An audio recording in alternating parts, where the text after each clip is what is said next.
for coming, everyone. My name is Darren Nestel. I'm a social studies teacher here at Cabot. Welcome to Flow. Flow is an interdisciplinary unit between social studies, English, and science. Just a few kind of house things before we get started. In between talks, we'll have a little bit of time where if people need to use the bathroom or move around, we'll ask you to do it then. Bathroom's in the back right. If you do need to use the bathroom, by all means do that, but if you can wait between talks, it'd be awesome. Also, please shut off the light because the fan runs and we're recording, and it kind of ruins the sound a little bit. Before we get started, I'd like to introduce our band. We have Ryder, Cal, Hank, and Leo, who is our house band tonight, so please give them a round.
Which includes Alexis, Andrew, Chris, Natalie, and Wyatt.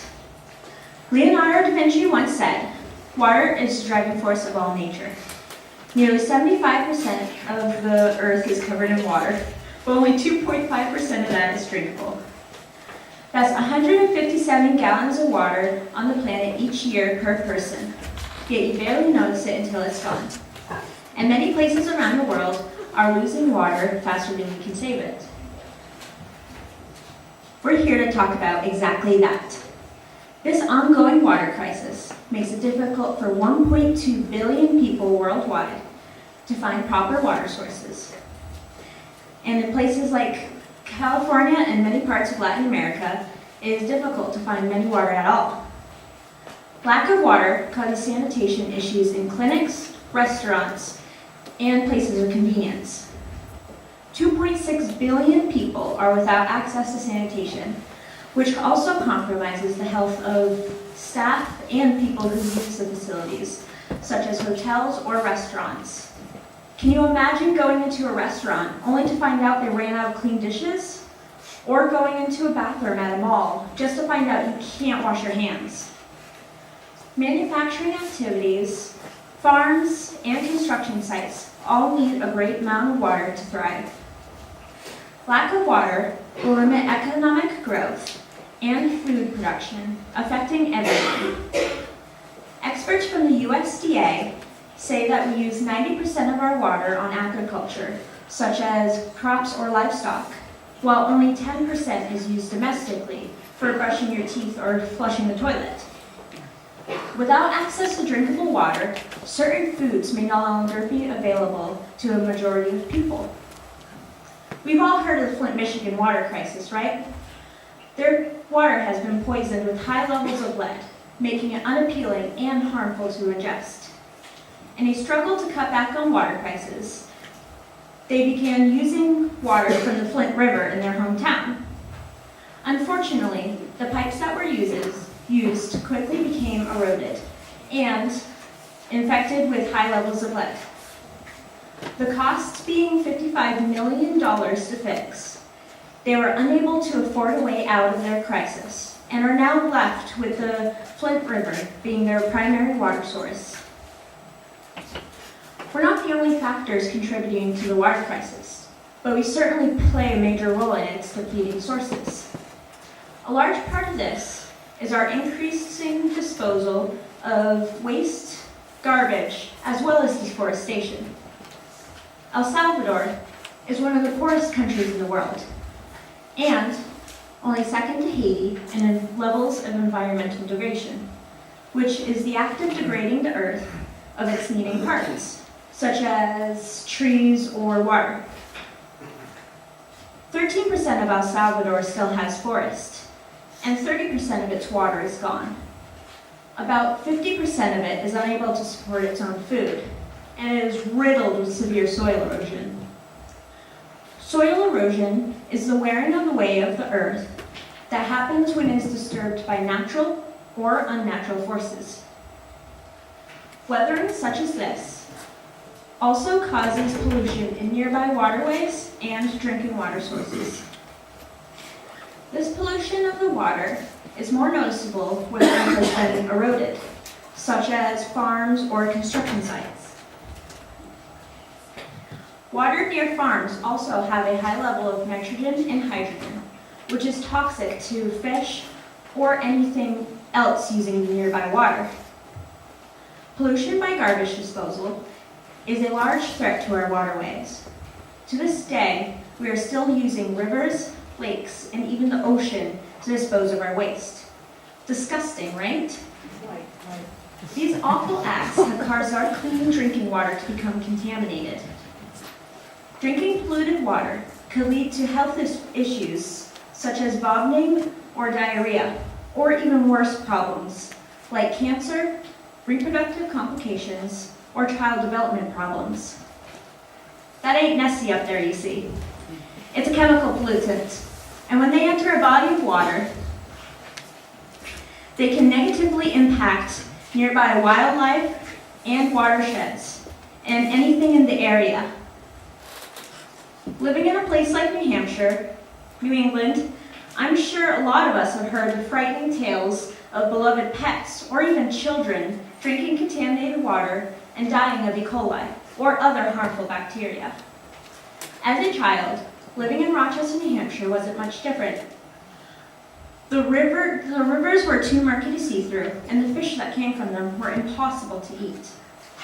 I remember my aunt visiting Vermont one year, and she was amazed to see that what seemed like murky water to us was so clear. She even took a bottle of it home with her to show her family. Although that is to be expected, living right next to a city. Runoff from the city caused the water to be polluted, and that can be evident in many parts of Vermont as well.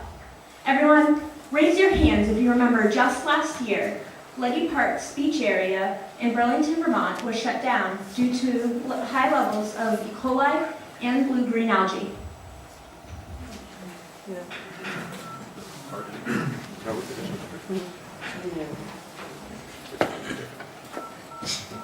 Hey, the irony.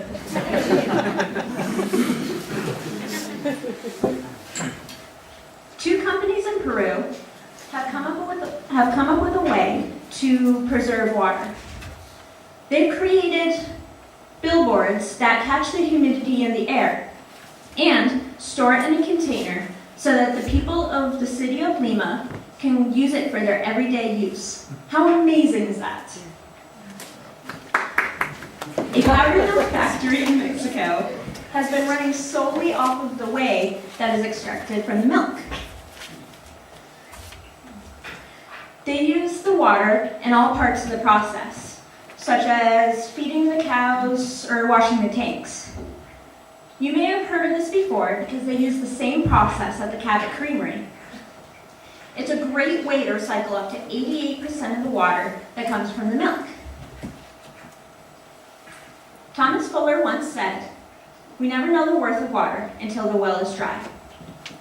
The world is in a drought, and although we don't know it, that includes Vermont. We go about our lives, careless and clueless of the lack of water. So what can we do to help, big or small? Thank you.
I'm holding a simple apple. Can anyone guess how many or how much water it takes to grow this single apple? You can feel free to shout out some answers. 1 gallon. 1 gallon, all right. 3 gallons. 3 gallons. 1 handful. 5 gallons, all right. 1 pound. 5.5 gallons. 5.5 gallons. 5 pounds. 10 gallons. 15 gallons. It's actually 18 gallons of water to grow this single apple. Why do I mention this today? It's all connected with the research my colleagues and I have done. Taylor Abbott, James Leo, Jeremy Maxfield, Brandon North, and Samantha Villeneuve. Today, I will discuss agriculture and the water crisis. Drought, a very scary word for farmers and a reality in the Midwest. Today, in several states, it's the word they're using too often. Some places are experiencing too much rain, and some places are drying out. We are currently experiencing the worst drought in U.S. history. In the U.S., 7 states are currently running out of water, 3 of them being major agriculture-producing states, that being California, Texas, and Kansas. So what does this mean for the agriculture industry? Well, the lack of water is preventing many farms from producing what they would produce in a non-drought year. If farms are getting no rain, how do they get water to grow their crops? Some farmers turn to aquifers. An aquifer is like a giant underground lake where water is trapped. Farmers drill deep underground to access this water. But because the aquifers are drying out, they have to dig deeper and deeper each time.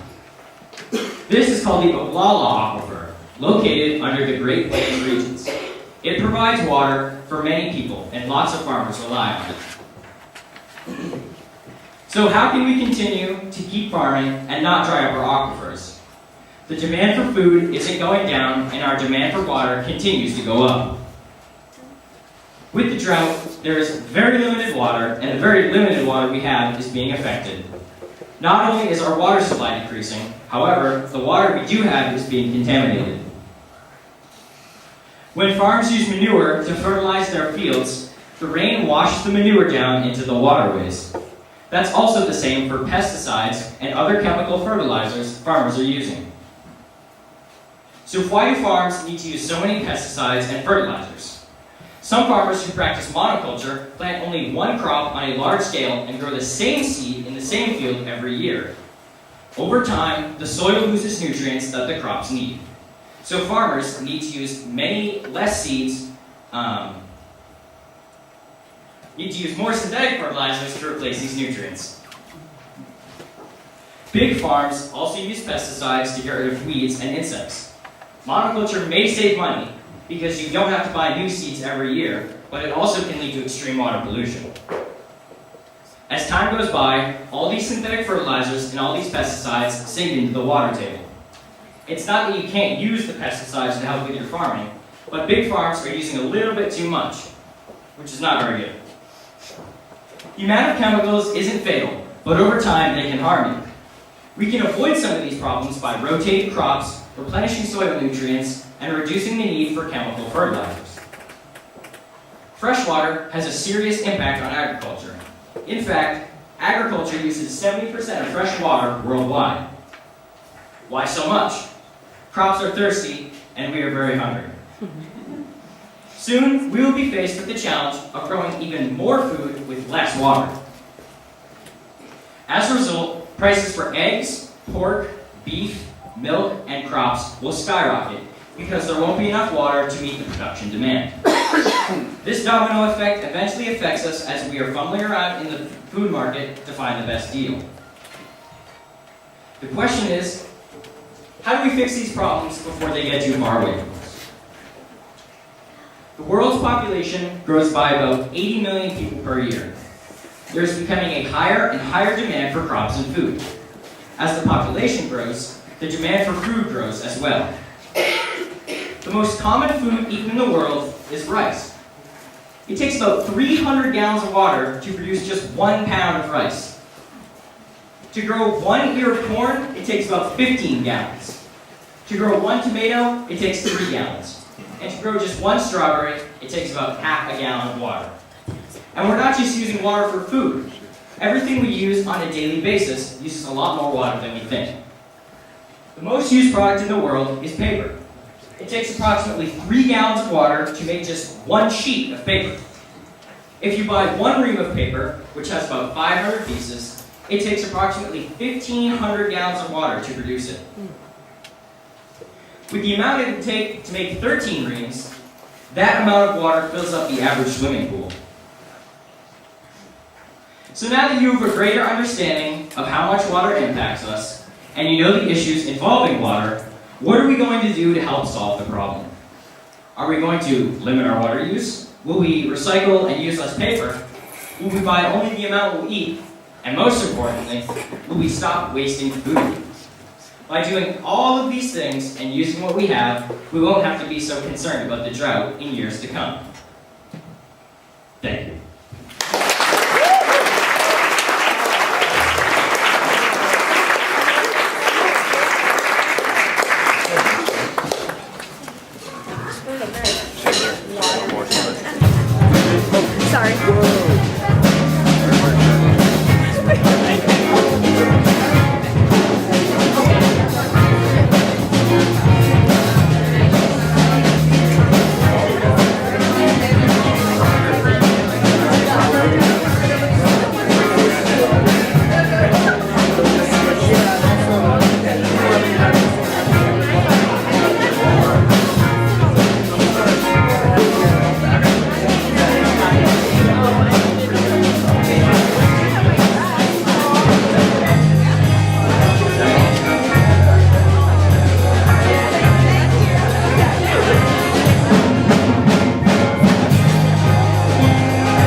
Collins, Frank Schumacher, Jordan Hale, and Abigail Walker. I'd like to ask you all, how many of you had a real Christmas tree this year? In America alone, around 34 million Christmas trees are cut down every year alone. I'd like to also ask the audience to shout out guesses for how many trees are cut down worldwide each year. 10. 100 million. 50 million. About 15 billion trees are cut down each year. The Amazon rainforest is a vast forest covering most of Brazil and the surrounding countries. It's so enormous that it could cover the entire US and most of the countries in Europe. It's so large that vast amounts of water are constantly evaporating from it, creating most of its rainfall. The Amazon is so big, nothing could possibly affect it, right? In reality, the Amazon is facing a crisis that affects us all: deforestation. Vermont is a state full of trees, and logging has been a big part of our history. Before European settlers came to Vermont, Vermont was about 3/4 full of trees. But by the 1920s, that was down to 1/4. We're no stranger to logging here and its effects on the environment. But what does deforestation of the Amazon mean to us, thousands of miles away in North America? More than you might think, considering we're worlds away, which is part of the problem. It's right here on our planet with you and me. If you're not right on the scene, it might not seem like such a big deal, but it is. Deforestation has a huge impact on the environment, from climate change to the water crisis, and nothing really seems to be stopping it. To better understand this issue, let's start by stepping back for a moment and looking at how this whole situation began. The biggest argument for clear-cutting the Amazon and other rainforests around the world is that it's good for the economic growth, both in the logging and agricultural industries. In Brazil, deforestation clears the way for housing, roads, commercial buildings, and farms. Farmland for wheat, soy, bananas, and cattle. So cutting down the forest is good for the economy by creating jobs, right? Well, not really.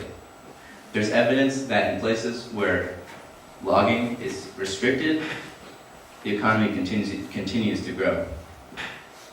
Here you can see a steep drop in deforestation, but the economy continues to climb. So logging is supposed to create jobs, but the reality in Brazil is that the jobs deforestation creates are temporary, ones in clear cutting and construction. These are usually poorly paid, dangerous, and the workers have no union or support system. As soon as they've cut down all of the trees, these people are left unemployed again. Now that we understand the supposed positive effects that look a lot more negative, let's talk about the actual negative effects. Climate change. What do climate change and the water crisis, what do either of these things have to do with the Amazon or any rainforest? The trees in the Amazon absorb large amounts of carbon dioxide and release oxygen, creating something called a carbon sink. Humans cannot breathe carbon dioxide. And the problem is, when these trees absorb the CO2, it's still in the trees because the molecules don't just magically disappear. So as long as you keep the trees, it's great, and the carbon dioxide is not a problem. But as soon as you cut down the trees, all of that carbon dioxide is released back into the atmosphere. Slash and burn is a common practice where the stumps and debris of the forest are burned down after the trees are cut. The fire releases carbon, particulate matter, volatile organic compounds, arsenic, and many other pollutants. Many of these pollutants are major contributors to climate change. Many are also carcinogenic, meaning they create cancer. While cutting down the trees creates smaller carbon sinks and releases existing CO2 back into the atmosphere. Burning down the trees is even worse. But how does it contribute to the water crisis? The Amazon creates most of its own rainfall, but the rest of the water that evaporates from the Amazon travels in clouds to Mexico, California, and even here in North America. The problem is, when there are fewer trees, the rain isn't absorbed. And every time it rains, the majority of the water just runs into the ocean. And when it doesn't rain, there's no water to be found, meaning a drought in the surrounding areas. However, despite the many problems rainforests and water sources around the world are facing, there are things we can do to help. Environmentalists and citizens alike are trying to promote sustainable ways to use the forest, and the organizations in charge of monitoring illegal logging and preventing illegal logging are finding ways to combat the problem. But still, the rainforest is a huge place, and there's still a long way to go before it's completely protected. The Amazon and all other rainforests can use all the help they can get. So to recap, cutting down the Amazon is supposed to be good for the economy, which isn't true, and is supposed to create jobs, most of which are underpaid and dangerous. Deforestation is a major contributor to climate change and the water crisis. The Amazon has been called the lungs of the world. It's part of the enormous cycle that absorbs CO2 and releases oxygen. Though not all hope is lost. From the 1920s, when Vermont was only 1/4 covered in trees, that has risen back to 78% now. Trees are essential to our continued survival, and it's important that we all do what we can to save them. Thank you.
Hello, my name is Matthew, and this is Alice, and we are representing the meat industry with Michaela, Lauren, Caitlin, and Ben. Picture a nice juicy steak lying on your plate. What do you imagine? Does it ever cross your mind the journey the steak took before it ended up on your plate? For the resources used to produce it? Did you know that half of the water in America is used to raise for animals? 441 gallons of water is used to raise just for 1 pound of meat. Crazy, right? Yep.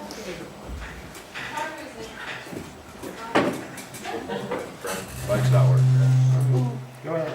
Okay. You hear me? Okay. So, part of the reason California is so dark now is because of how much water is being used to produce meat.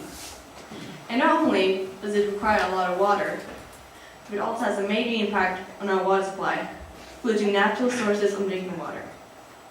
When fertilizers and animal runoff gets into local streams and rivers, it eventually ends up in the ocean. This creates large blue and green algae blooms. It takes the oxygen out of the water. But a problem even closer to home. Who here has heard about the issues Lake Champlain is having? Quite a lot. So, with the Winooski River, Otter Creek, and Nisquoy River feed into Lake Champlain. It brings waste from nearby farms and fisheries, like phosphorus runoff and cyanobacteria. This then creates algae blooms, and this is especially bad in Nisquoy Bay. These algae blooms eventually lead into dead zones, and aquatic conditions becomes unlivable. But even with the negative effects, throughout the years, the meat industry has thrived. And Tyson and international beef has been a major part of it. It has made a huge impact on the meat industry. It's been a huge spike in jobs. It has increased it in this field by about 36%. And as you know, with business comes profit. And do you know that the meat industry collects nearly $74 billion per year? Isn't that a bit crazy?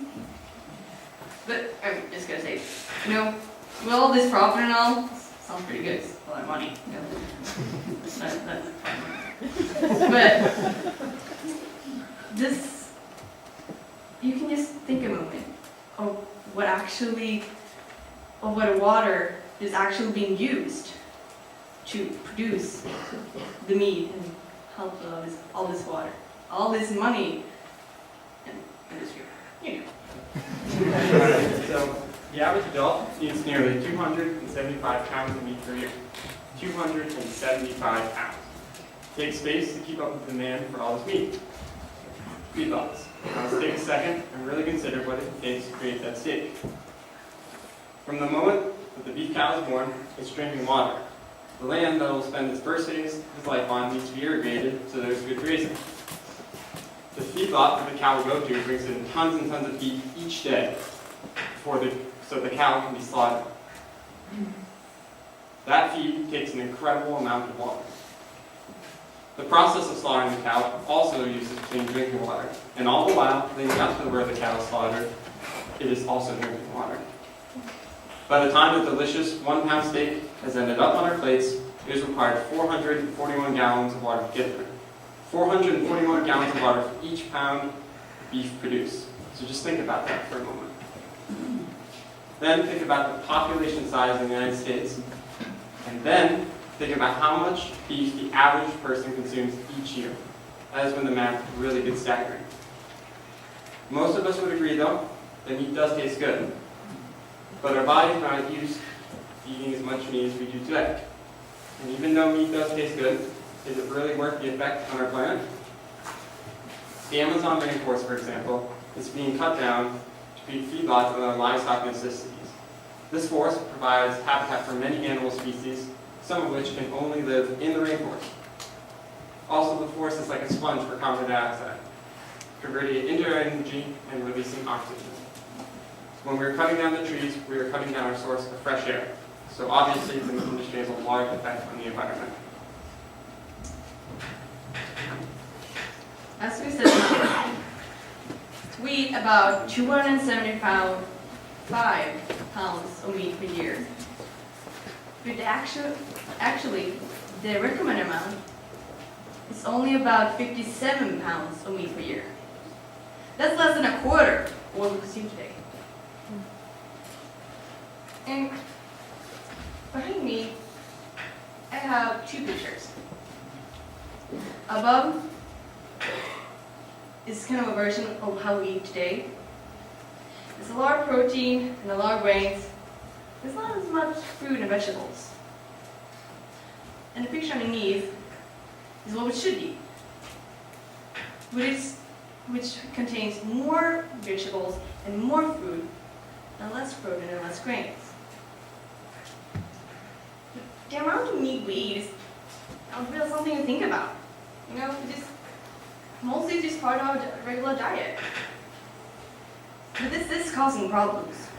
And not only to us, but to the environment too. So right now, some of you might be thinking about alternatives. And I know, it might seem very hard. Like, the protein, we want to get protein from the meat. And some of you might just feel that it's easier to go to the store and grab like a hamburger. It might even be cheaper. But eating less meat is actually not that hard. There's other alternatives like whole grains, beans, and tofu. I hope I pronounced it right. I have been trying like 2 days now.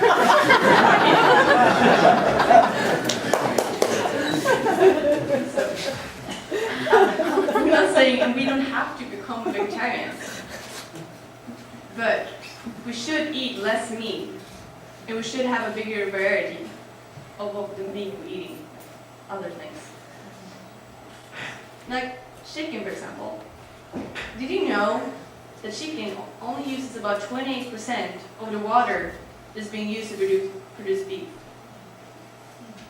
So, with water pollution, deforestation, and strain on our water resources, we hope that next time you eat meat, you'll think a little extra about the resources it took to produce the meat.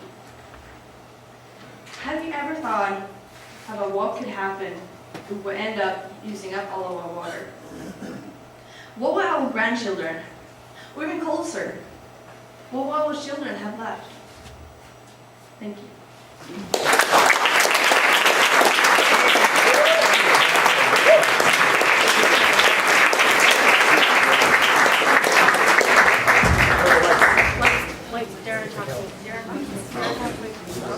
Can we have one more round of applause for all?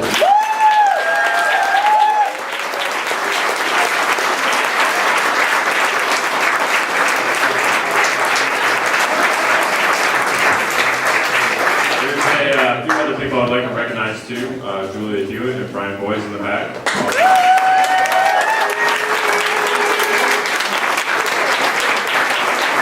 Our amazing now stage.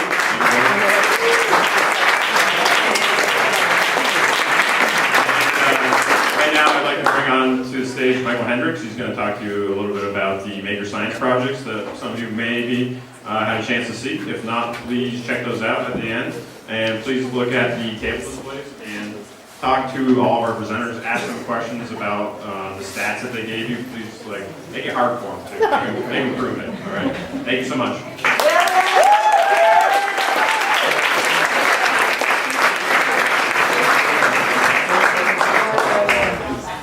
Ladies and gentlemen, if you didn't know, that was Darren Desatel.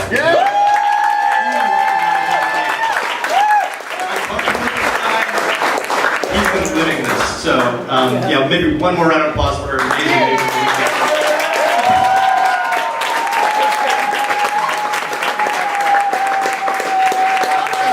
So, if you didn't get a chance yet, the Cabinet Maker Science class, I'm the high school science teacher, and I'm a very, very proud teacher teaching this new Maker Science class, hands-on science class that we're doing with this year. The students have been hard at work learning about circuitry, basic programming, plug and play, and mapping circuits to keyboard keys to produce generative music and interactive sound sculptures, centering around the theme of water, obviously. And so, if you haven't had a chance to go over on this side of the dark curtain, please go over there and hang out with the kids, play some music, watch what they've done. It's really mind-blowing. And if you haven't had a chance yet to actually engage with some of the students from the other classes as well, talk to them about some of their stuff on the sides as well. Really tremendous work that these folks have done. We just want to say thank you again. It's just been a mind-blowing night for all of us, and we couldn't do this without you. So thank you.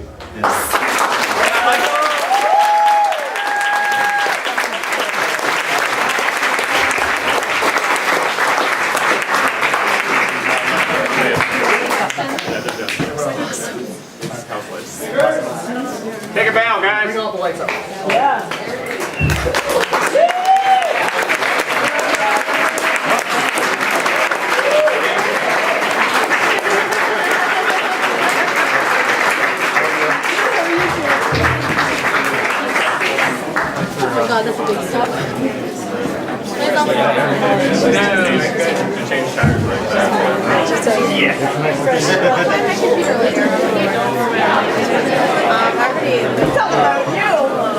I know, really. A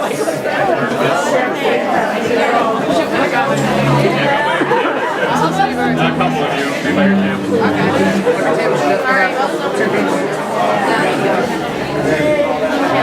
Every table should have at least 2 people.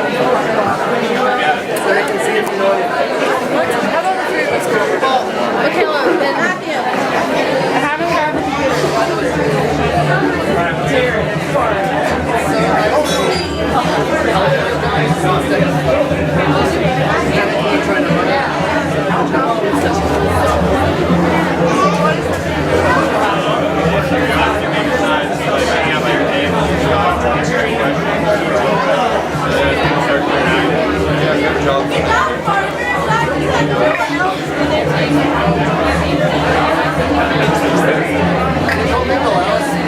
But no one else is at the table. Yeah, they all are. There's people over there. They are, but I invite you. I know, that's fine. Go, and I'll get something to go with you. Look at Matthew. Go to your table, book.